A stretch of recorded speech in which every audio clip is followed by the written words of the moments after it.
Happy birthday Jamnagar. સૌરાષ્ટ્રના પેરિસનો આજે 485મો સ્થાપના દિવસ છે। સ્થાપના દિવસથી જામનગરના સ્થાપના દિવસ નિમિત્તે મેયર અને ધારાસભ્ય દ્વારા ખાંભી પૂજન કરાયું હતું। દર વર્ષે 11 ઓગસ્ટે જામનગરનો સ્થાપના દિવસ તરીકે ઉજવવામાં આવે છે।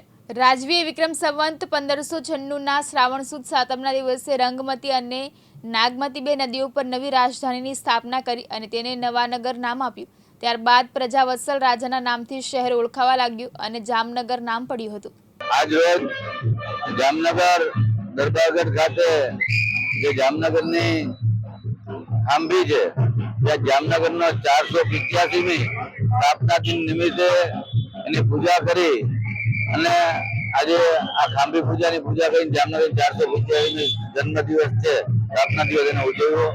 દરેક નગરજનોને 485મી આ સ્થાપના દિન નિમિત્તની હાર્દિક શુભેચ્છાઓ। તેની સાથે શ્રાવણ મહિનાના પવિત્ર માસની પણ શ્રાવણ મહિનાની દરેકને હાર્દિક શુભકામનાઓ।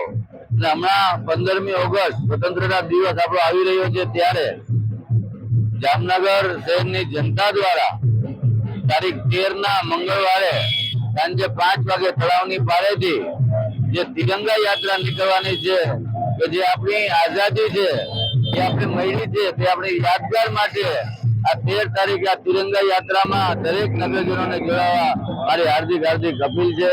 ફરીથી 485મી સ્થાપના દિન નિમિત્તે સર્વેને હાર્દિક શુભકામનાઓ। આજ રોજ જામનગરના સૌભાગ્યની વાત છે। જામનગરના 485માં જન્મદિવસ નિમિત્તે જામ રાવળજી આજ દિવસે કચ્છમાંથી પ્રયાણ થઈ અને જામનગરમાં એની જામનગરની સ્થાપના કરેલી હતી જામ રાવળજી। અને સમગ્ર જામનગરની પ્રજાને હું આ જામનગરના જન્મદિવસ નિમિત્તે ખૂબ ખૂબ શુભકામના પાઠવું છું અને આવતા વર્ષોમાં પણ આપણે આવી જ રીતે આ જન્મદિવસ ઉજવતા રહીએ।